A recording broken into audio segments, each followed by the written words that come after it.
ride now with Erebus is complete. We signed Anton De Pasquale to join our team for 2021. And at the time, he was an Erebus driver. And my relationship with Betty was such that instead of doing the behind-the-scenes thing, talking to the drivers, as would normally be the case when you're thinking about the next chapter, I just picked up the phone and rang Betty. He said, Betty, we're going to go headhunting for Anton. I said, well, tell me something I don't know. And we spoke about it. And this is the right way to do it. This is the way that it should be done. Because we knew that we couldn't hold on to him. That's what happens when you bring up a rookie, they're always looking for greener pastures. So poor Anton, who did not know that we'd spoken, poor Anton was jittery. Like this, I said, don't worry. I know. Pretty hard to not take an opportunity to race at a team like DJR, obviously the massive legacy, the success. There was no bad blood, obviously, didn't break any contracts or anything like that, which has happened plenty, but we all walked away happy enough and moved on. Yeah, so a lot about changes at the end of 2020, obviously with Dave going, Alistair followed him out the door, Mirko chose to leave. Yeah, I think through that whole COVID period and that year, sort of, I guess the relationship became not so much strange, just a little bit untenable with everything that happened with Dave, and I sort of felt I was caught in the crossfire a little bit with that, and it just felt like to me it was time for a new challenge and everyone to start afresh. So it came out for Barry, he'd lost sort of both race engineers over one weekend, so he was obviously sort of consolidating, making sure that everyone was committed. So what probably wasn't immediately obvious to me was that it was an opportunity then for me and for the team as a whole to step up, and we were going to find another race engineer to replace Mirko. Graduated from mechanical engineering in 2003 at the University of Queensland and went straight into supercars with Leica Motorsport. 2008, my wife and I moved overseas to England. At that point, all I wanted to do was Formula One, so I started in Formula 3 over there, did nearly 2 years of that, and then went to Williams as a vehicle dynamics engineer. In the end, it wasn't quite the dream that I thought it was going to be, so I spent 12 months there and then moved out of that, and at the beginning of 2015, I went to work at Kelly Racing, running Rick. And then at the end of 2020, when Rick retired, I thought it was sort of time for a new chapter. And that's when the hookup with Erebus started. When Dave told us he was leaving and Anton was leaving, and then both engineers were leaving, it was a hard time for us to contemplate, but it was also a very good time to start Erebus 3.0. Look at you. Mate, fucking... Oh. Mate, I just want to feel what it's like. Oh, my God. I don't think that, even though Anton didn't talk a lot, I think you knew that he was looking somewhere else at that period. So, yeah, I think they signed me thinking Anton was going to go anyway, and it's hard to get into this sport. She knew what I could do in a car, so she sort of put her faith in me to allow me to make the step up. I love you, Will. We needed to find a second driver. And I said, I want a points driver. I call them points drivers. Someone who's going to give you points, because otherwise we're going to be at the back of the grid forever. He said, look, there's a guy, a young boy, Brody Kostecki. I want to bring him on as full-time. And I had that no look on my face, really. 2 rookies. I met Betty for the first time in person at the Newcastle 500 at the end of 2019. And that's when I signed the piece of paper to co-drive with Erebus. And I remember walking into the garage and going up to Betty and introducing myself, and she said, who are you and what are you doing in my garage?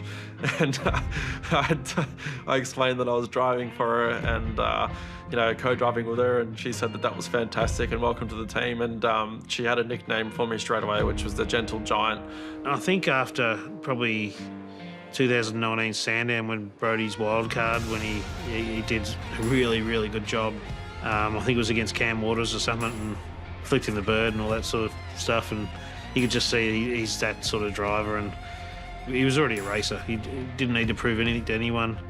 Barry needed a bigger pat on the back from everybody. He was flat out giving young guys, opportunity. And I say this to Barry, I say you're a prick anyway, Barry, but sometimes you're a good prick, sometimes you're a bad prick. But what everyone has to remember, he was the one that put his balls on the line and gave these guys opportunity. 2 rookies don't normally get rolled out by a team that wants to do well. If you're rolling 2 rookies out, you're trying to take their budgets or whatever. But this was not the case. These rookies weren't bringing budgets. They were getting paid. What really, I guess, stunned everyone was, Will and I were very fierce competitors in Super 2 and actually hated each other. We went out for dinner at Gold Coast with Barry, invited Brodie along and said, this is your teammate for the next couple of years. And to be honest, at the time, I was unsure. Me and Brodie were actually quite big rivals in Super 2. We'd crashed into each other a few times. And I said, guys, the biggest thing I want you to do is, until we're winning races, work together. Just keep working together until we're winning races, then we'll worry about, if you won two, who's going to win. And those guys dedicated themselves to that. We made a pact pretty early on and said that, we're in, this team's basically coming up from, nothing again. A few people had left and, I guess people leave from each team every single year, but the difference with Erebus is, they're so low in numbers, so low in crew that when one or two people leave, it's like that everyone's left and walked out the door because, the team is such a small family knit team. So, we made a pact pretty early on and, decided to, work with each other as best as we could and push the team to another level. Hold your breath when you get to turn one. Will Brown's got command at the moment, just. Will's win was the first of having Will and Brodie as our drivers and the belief that we were making inroads into what could potentially be more wins for us. It would be my favourite win, actually. Reason being, it was huge at the time as well for a rookie to win, but also to beat Jamie and Shane. What a moment for this young bloke. He might topple a couple of the biggest names in the sport here. He's only 23 years of age. This is a ripper story. Everyone's first win's going to be one of their biggest in their career and most memorable, but for me, I guess how it went down and undercutting and beating the Red Bull guys at the time was a massive thing. Out of the final corner for the last time, and a run down the front straight, and this is a mega moment for Will Brown. Congratulations, first ever supercar victory. It's broken Barry Ryan. Congratulations, mate. That's an amazing result. It's just, our two drivers have been unbelievable the last 3 weeks working together, and, it's bloody unbelievable to get a result like that. Congrats, mate. Thank you. 2021, I think, the confidence we built at City Motorsport Park, where both Brodie and Will did an exceptional job. Will obviously won his first race. They were just both really, really strong over those 4 events, and that carried through those 4 race meetings and into Bathurst. And Brodie went there, he was ready to win. The very first time I was in the workshop with Brodie, him doing a seat fit, sitting in the car, and I had a chat to him. I said, what's your expectation for Bathurst? And without even hesitating, he said, I need to be in the shootout. And I said, well, that's a good goal, but you are a rookie. And so let's just, see how we go. And at the time I thought, oh boy. Both cars were really, really fast and Will got provisional pole. I think I qualified 3rd or 4th and unfortunately the doors went underweight, which was quite big news at the time, and we both had to start 9th and 10th. He just showed that ability that he's developed even more and more, which is to just keep punching out the lap times, no mistakes. It's like a metronome. And when he gets in that groove, he's just unstoppable. And a very special moment for Brodie Kostecki in position number 3 for the first time in his career. I half expected it because Brodie loves Bathurst. It's just, some drivers love tracks and he just loves Bathurst. I think it's just the risk reward you get at that track. He thrives on it. I told you it'd be all right, wouldn't it? I fucking told you the doors wouldn't matter. It just all clicked at that race meeting, and we didn't quite have the car speed, but we had the grit and determination from both drivers to get the job done. It was a really exciting event for us, and to get that podium result, 3rd place in the race, and be running 1st, 2nd and 3rd the whole race was really cool. And to see Dave Russell get his first podium was awesome as well. After we had a 10-year period really of car of the future, it was time to move on, time to evolve, and Gen 3 came on board. Okay, so Gen 3 is a controlled platform, which means that everybody has all the same components underneath the cars are all exactly the same, and your performance comes down to your race weekends, how well you're on a race weekend. So it very much turns it from a design and then go racing category into we're just going racing. It really comes down to the engineering and the relationship you have with your driver, and it removes a lot of the excuses. We didn't start working on our Gen 3 car in December or January of 2022 like many other people did.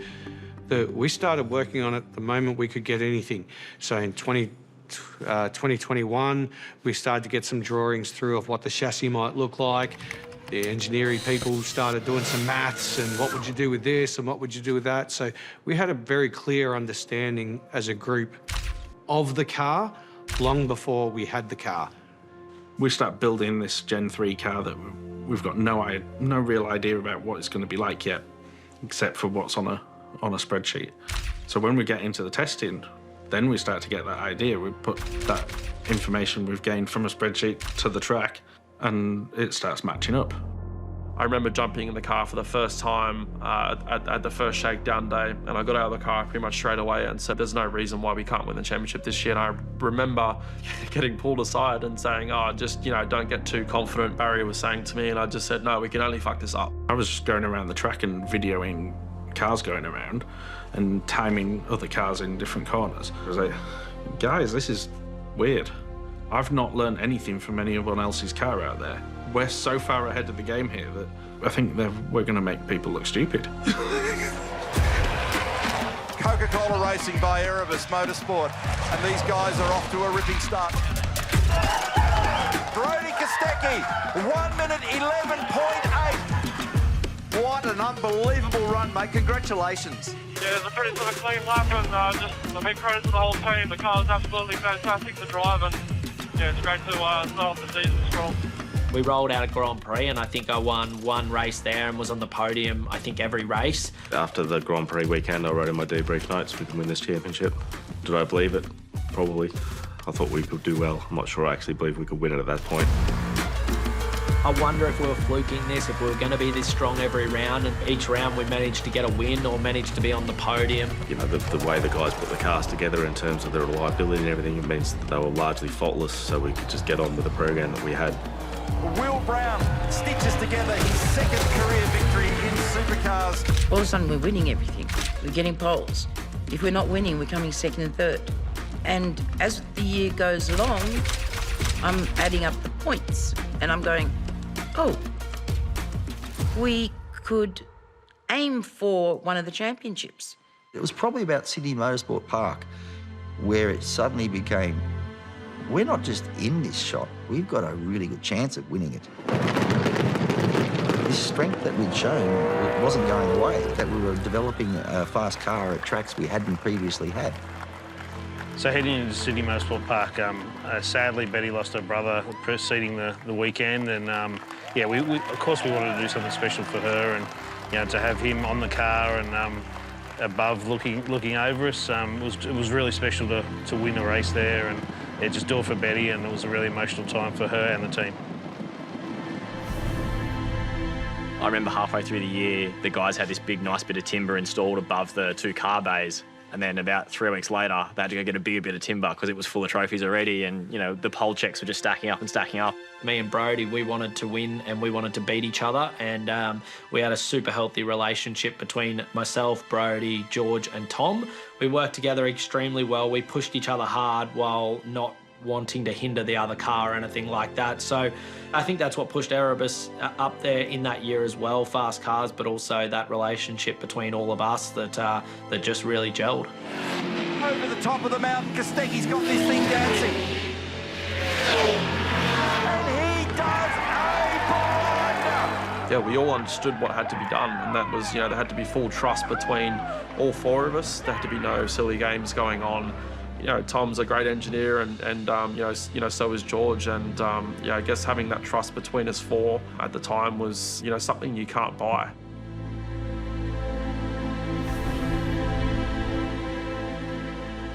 It was just getting the right people together. It's a fantastic group of people we got together, and we all made a pact that we were going to do the first 2 years of Gen 3 and no one was going to leave. I got a phone call from Will Brown towards the end of the year, and somehow I knew what the phone call was about because I'd heard the rumours, and I wasn't happy. He asked me to let him out of his contract because both him and Brody still had a year to go on their contract. He explained it to me, and he said that he had an offer from Red Bull. It's always been his dream to go to be a Red Bull driver. Something happens when a driver asks me to leave. inside me, I always go, well, obviously you don't want to be here. If you don't want to be here, am I going to get 100% out of you? It was a hard decision to make at the time to know whether it was the right decision I was making, if this is all going to come back and bite me in the arse. So I decided that I'd probably kick myself forever if I didn't ask to see if I could go across to Triple Eight. I thought that, you know, that's where I wanted to be when I was a young guy. I wanted to be a Red Bull athlete, wanted to race for Triple Eight. So, yeah, I made the phone call to Betty. It was tough at that time because with George, Brodie, Tom, I felt like I was stabbing them in the back in a way. Just even fronting up to the team the next round, I knew it was going to be tough. If anything, I'm slightly a bit disappointed because I personally would have backed myself if I was him. He had the fear that if he didn't take it then, it wouldn't be offered later. I personally would have gone, I need to finish my contract, then I'll take it on. It's probably the biggest mistake we made was saying yes, because that brought upon this whole stupidity of, you know, toxic work environment, everyone wants to leave, when really the reasons for leaving were very, very natural. You've got to be kidding yourself to think that someone's not going to take their dream drive. I did not like what Will did. I didn't think it was the right thing. And I think I was in a place where I don't need dramas like this. I don't need to have the full-on drama thing. Go. You want to go, go. That was my mentality at the time. It was the first time that Barry and I actually had a full-on argument over a decision that one of us has made, which was probably one of the biggest mistakes I ever made. I wasn't very happy. And I don't think Betty and I, we're always very honest with each other, but I don't think we've ever had an argument. And I'm like, Betty, why? You don't need to do this. You don't need to let him go. Why? And she gave me her reasons and I still didn't want to accept them. I'm like, no, Betty, he's done the wrong thing asking you. He's, you know, everything else he'd ever done, he'd come through me. And this question, he knew he couldn't ask me, so he went to Betty. And Betty being the kind-hearted person, and Will being a car salesman, they don't match up. You're always going to sell that person the car. I thought, you know, it's not really the right thing for me to do to not ring Barry. He had done a lot for me at the time as well. So I gave him a call after Betty told him I was leaving, and he was nearly, like, he was upset and disappointed, which was actually a really weird thing. I thought he'd yell and scream at me. So it was weird to see that side that he, you know, and I think he said, it's like my daughter leaving and going to a family down the road saying she likes them more. Like, he was actually quite upset about it, which was a weird thing for me at the time because I didn't expect that from Barry. Why am I feeling this way? I should be saying no. Go back to Betty and say, no, you're not leaving. But I don't know. It was pretty tough because I knew it was going to break up the team. Barry had come up to me and said some pretty he was pretty emotional at the time and said some pretty interesting words about him leaving, and he was leaving us, and he took it really he took it really hard. And I'd spoken to Will about it. I was given the same, asked the same questions that he got asked, and he jumped on it straight away. I was leading the championship at the time, and when he first told me he was leaving, I understood the opportunity that he got. Red Bull Racing, Triple Eight has been at the pinnacle of our sport. He decided to go down that route, and I made it pretty clear that we had 2 championships to win, and that was the drivers and also the team championship as well, and he was our best chance of doing both. Then when we got to the last round, the race happened. He didn't win the race, but we knew that we'd won the championships. We just had to come in the first 10 or 15 or whatever it was. Going into that weekend, I knew that I just had to pretty much finish to be able to take home the trophy, but I'm not built that way. I wanted to go out with a bang. And here he is, in front of everybody, Brodie Kostecki. Sincere congratulations on what has been a standout season to celebrate massive success this year. Literally, the first thing that comes up in my mind was the little box with the tick in it. And that's when I just started hyperventilating like I normally do. And then my heart rate went up and I started to sweat. It was like a steamroller just went boom over me and went, oh my Lord. That's exactly what I said. Oh my Lord, Daniel, we just won both championships. A lot of people doubted myself, coming up through, and I guess to prove myself wrong as well was something that was really cool, and to I guess, work as hard as I have throughout my career, and to be able to, tick that box was, something I'm always going to be proud of. I was proud of everyone that had ever worked for me, not just the ones that were there then, because without the ones that had worked for me or had driven for me, I wouldn't be in this position or at this point. They all contributed something to get me there. It was a culmination of all the buses I'd been put under. It was a culmination of all the shit that'd been handed to me over the years, all the crap I'd had to live through, all the abuse, all the bullying, all the blackmailing. All of that was ripped away, and there are my 2 last boxes ticked. Yeah, it's a bit of a tough race for us, but yeah, stoked to get the team's championship and the drivers' championship. It's just, yeah, it's been all the hard work that's gone in all season, and the team, truly deserves it, and we're, truly humbled to be here. It just still hasn't sank in. Not like a Bathurst win, where a Bathurst win is like a lightning strike that burns you to your soul. The championship, yeah, it's a great achievement, and it's the hardest achievement to achieve, but it's probably the least celebrated. Congratulations, Betty and Daniel Clemenco, Coca-Cola Racing by Erebus.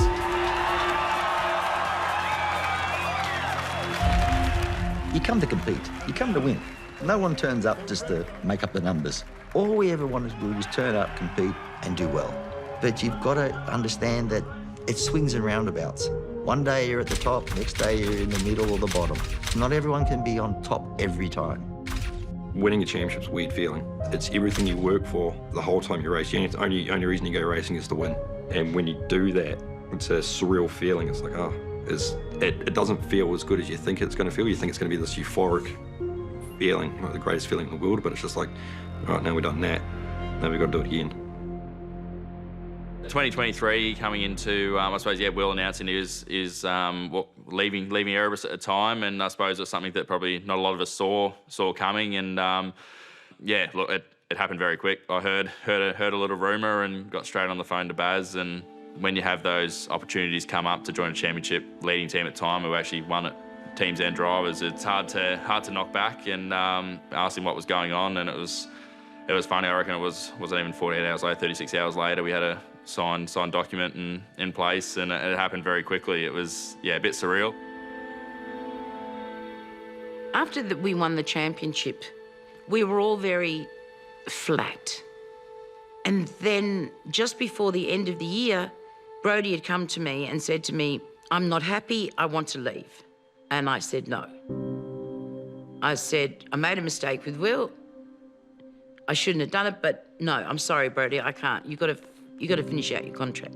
The 2 drivers and the 2 engineers working together is why we did what we did last year, and that's why we deserve the team's championship as much as the drivers' championship, because to get those ingredients in place is what all the effort over those 8 years has led to, and we got there. And to break it up, it's hard to get it back. He says, "I don't want to finish out my contract." I said, "Why?" He goes, "For A, B, C, D, and E reasons." I said, "If I can change and fix those reasons, are we good?" And he goes, "Yeah, we are. If you can fix these reasons." There was only one thing there that I couldn't fix.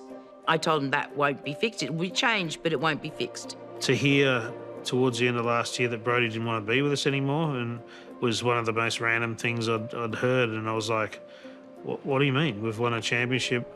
And Betty said, "Let me deal with it," so I let Betty deal with it, because for some reason I seemed to be the problem, or part of the problem, that he had some frustration around me, which couldn't have come from me and Brodie having any argument, because we never did. It's come from other sources.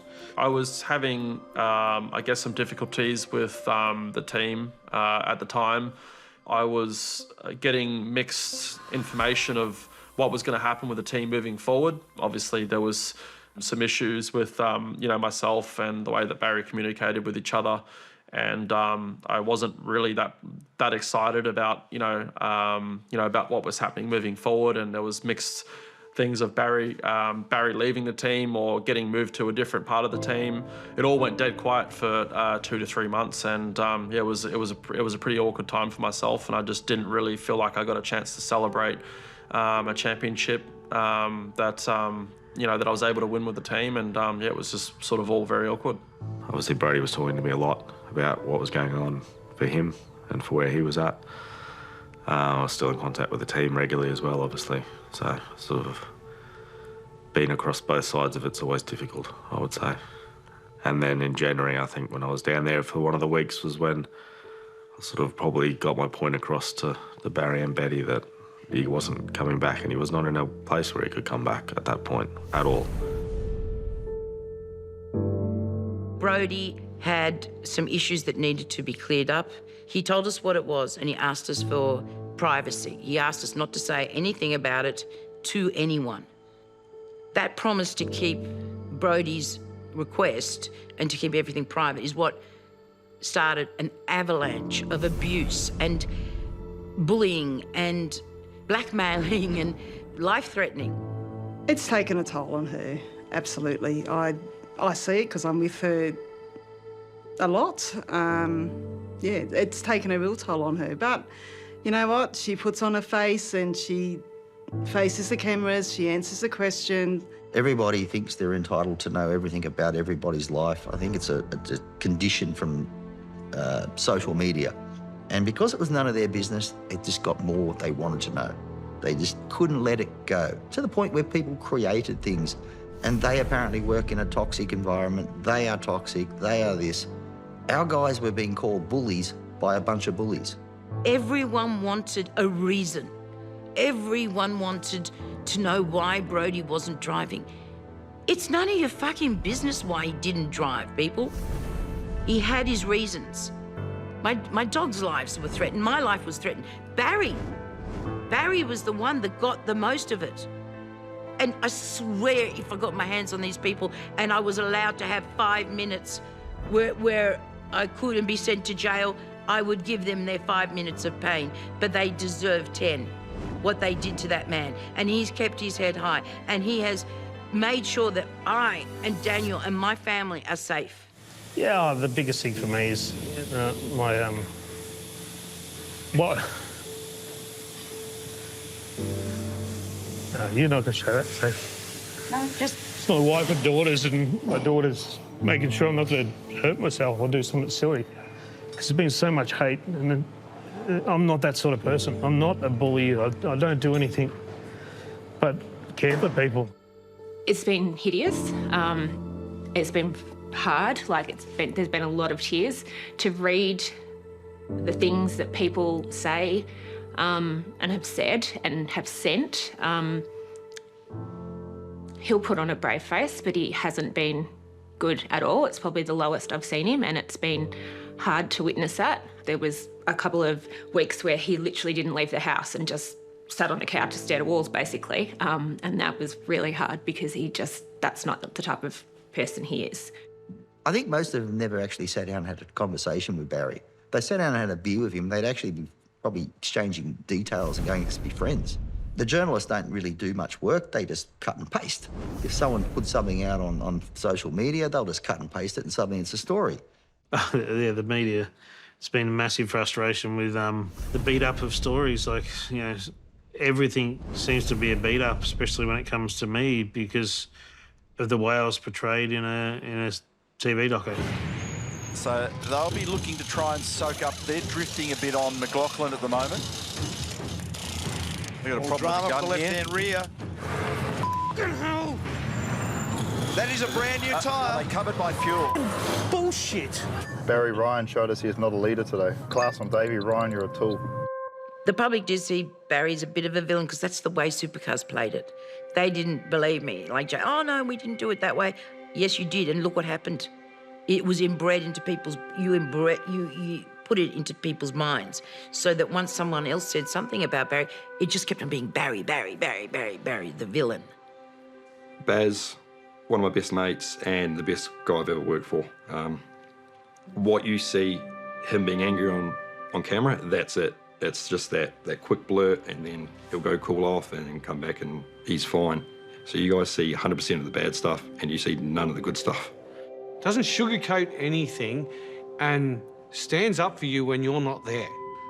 I think it comes down, the media and the bashing on Baz, and I hate to see it, like, it's it's one of those things. I think Baz, the way his passion comes across, it can be misjudged, and people can, I suppose, in this day and age, read into the things they want to, or they twist it the way they want to put it. In no way is he he doesn't have a bad bone in his body. Him going off and helping people with flood damage last year in Queensland, that was not the kind of thing that's on social media, isn't it? He probably wouldn't even like me talking about it now. It's all comes generally from a stem of passion, which I don't think you can get angry at someone for being super passionate about something. I think it'd be cool if we could get all the footage and somehow release it, but I'm not sure if we're allowed to do that. When something out of your control is happening to your team, it affects you massively. You've gone from winning to being abused and hated, really, and it's terrible. It's actually quite sad. It's sad for our sport that it came to that. Why it's happened, we can all assume, and we've all got our theories and everything else. Whether we'll ever actually know the raw truth of how it fell apart, who knows? There's teams out there that will never win a drivers' championship, let alone a team's championship, let alone Bathurst. And if people don't respect that and get that didn't happen by fluke, well, I don't give a fuck about them, to be honest. I know what happened, and I know how we did it, and I know how we can do it again.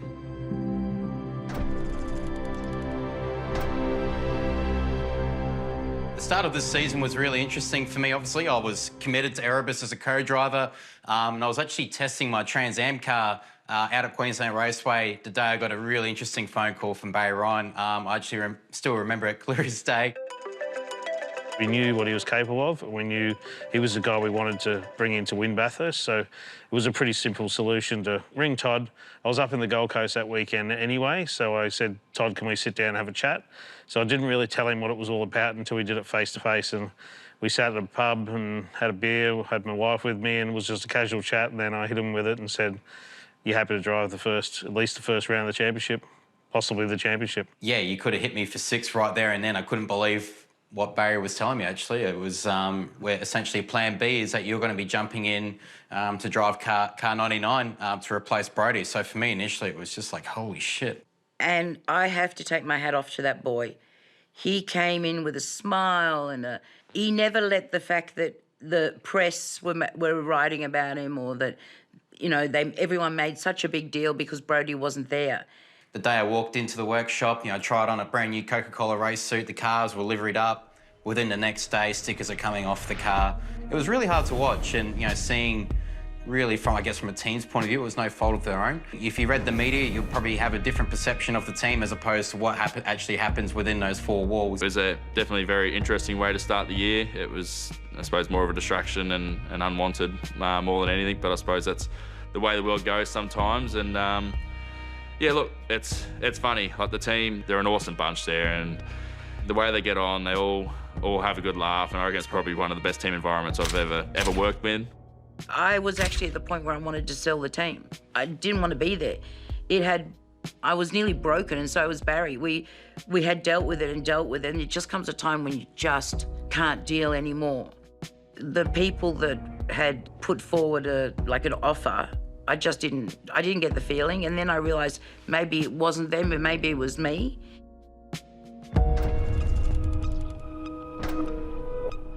Brodie came to us and said, I want to start driving again. And this was just before the New Zealand race. And, I myself didn't personally get too involved with it. It was more a Barry thing. Yeah, it was great to know that we're going to get our champion back in the car. And, yeah, Brodie's mindset when he walked back to the garage was like he hadn't left. He was back in a good place and he was happy. And, yeah, we had a few good conversations, and we sort of all talked about what we're going to do for the rest of the year, and we sort of knew the championship was probably out of reach, but targeted Bathurst from the word go. Really, probably the main focus is redemption at Bathurst, and that would mean an awful lot if we can do that. Bathurst is a really important one for myself and, the team as well. Betty's already run it once, and she's made it pretty clear she'd like to win it again. Hopefully the car's speedy again, and we just minimise our mistakes that we made from last year. We learned from them, and yeah, we should be there. Can you win it? Yeah, we most definitely can.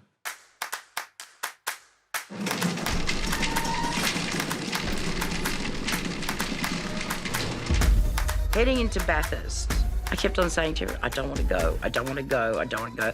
And of course, my husband, for the 2 weeks leading in, was going, we're going to win. And I'm just screaming at him, shut up, you're going to jinx everything. And the more he said it, the more I didn't want to go, the more I didn't want to go, the more he said it. I'll tell you my usual of why I thought we would win. I mean, personally, I think, we had 2 of the top 5 co-drivers. You didn't shut up. All you said all year, you're going to win Bathurst, you're going to win Bathurst, you're going to win Bathurst.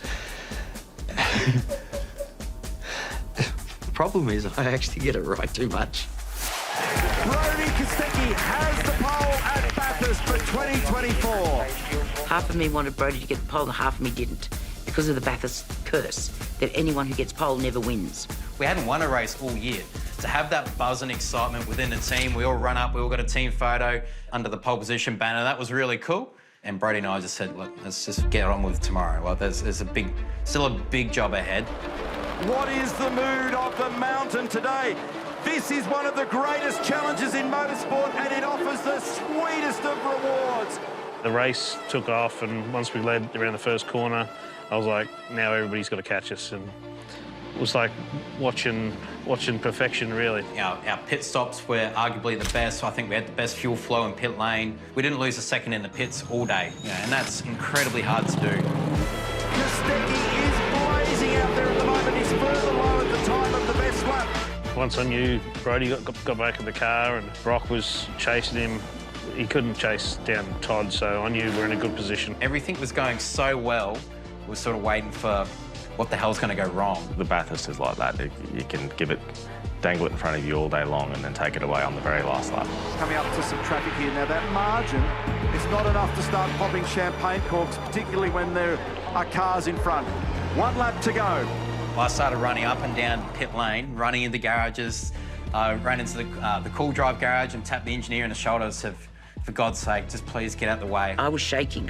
I was holding onto the tool chest. My hands were actually going like this, and I had to hold on to something. I'm thinking, oh dear. Todd Hazelwood cannot blink or breathe. Daniel and Betty are beside themselves with stress. It was really only once Brodie come out of the last corner, I was like, holy shit, like, we're going to win this thing. 1.3 seconds the gap.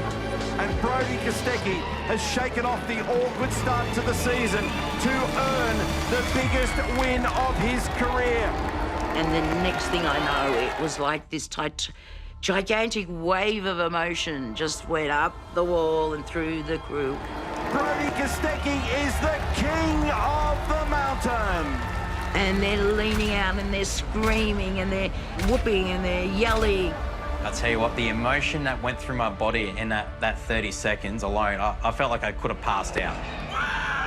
The whole team was just stoked, and after the year we had, it was just, I felt like giving the fingers up to everybody that's ever picked on us this year or said bad things about us, but it's not worth it. And just like so happy for the team, so happy for Brodie, so happy for Todd and Betty, the main person that allows us to do all this. It was just huge for her. And that was when I actually said to myself, that's how you do it. Being a Bathurst champion now, it's obviously a proud moment. It's something I'll remember, obviously, forever. It's just an amazing sense of accomplishment. It's probably the best way to describe it. Holding that Peter Brock trophy, I still feel numb talking about it now, it was so cool. And for us as kids growing up, that's your childhood dream. I love the fact that it was a Red Bull sandwich. The part that everyone's interested in is in the middle, and that was Erebus, and you had the 2 pieces of bread. I cannot lie, there was some satisfaction. Then they did the whole champagne thing, so I ran out the side for some unknown reason. And I have still, to this moment, do not know why. I thanked everyone for believing in the black. This is magic, and this is for the people who believed in the black, and for every single one of you that's standing out there. Thank you. Who says that? Now if you go #believe in the black, it's being used by also an activist, and I'm like, oh God, what have I done? Then I realised that black has always been the colour of Erebus. And not in a bad way. We're not evil, we're not anything else. I think I said it because I was telling people Thank you for believing in what's under the sponsors, what's under all the crap, what's under, if you take all that away, all you are left with is a black car. Holding on to that trophy, it was like I was holding on to my lifeline. It was a second one. It was, then this number 2 started going through my head. I'm like, tick, done and dusted for the year. And if we don't win any other race in the series, and we can win Bathurst every year, I'll be a happy woman. Betty is, I think, a uniquely Australian identity. Betty came, from a very different childhood and upbringing to so many people. I admire what she achieved and the commitment that she demonstrated, because the world's full of weak people and people that make decisions for all sorts of reasons that are not the right reasons. And Betty made a commitment. She put her money on the line. She stuck to it. And people that persist, it's the people that persist in this world that actually succeed. Betty's a character and she's awesome. Gosh.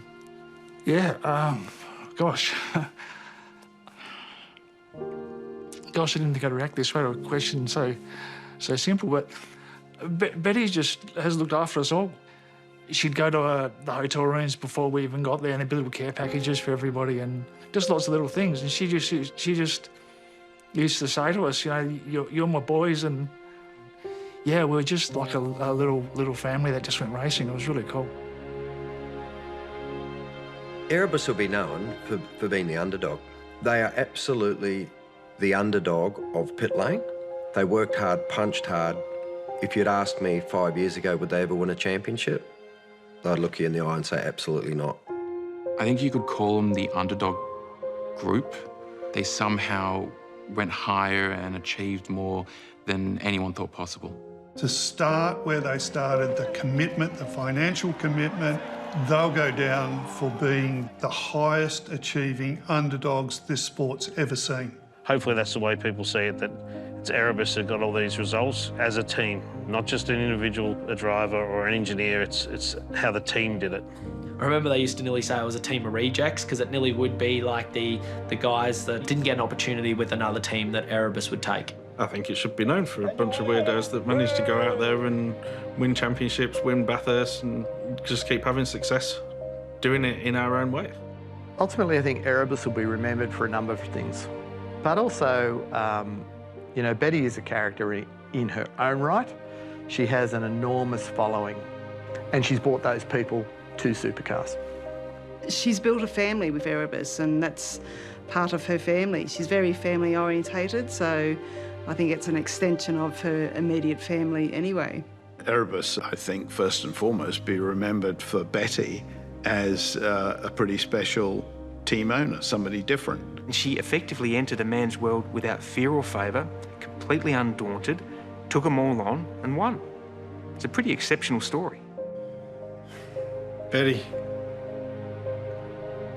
She's like a fire hose in one hand and lightning in the other. But you got to love her, or I love her like she's a sister. If I think back on my time in motorsport, all I can think of is how proud I am of all the teams I've had, all the people that come and gone, all 99 of them. But the main thing is that there are highs, there are lows. The highs are something that will always be with me, and they will always make me smile, and I'll always love the sport and every single person that's ever worked for me.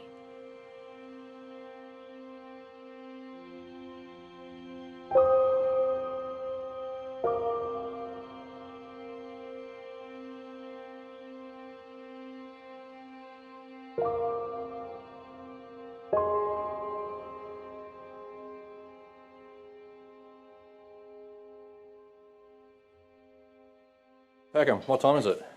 7:40. What are you drinking? Baby. Want some popcorn? Yeah, thanks.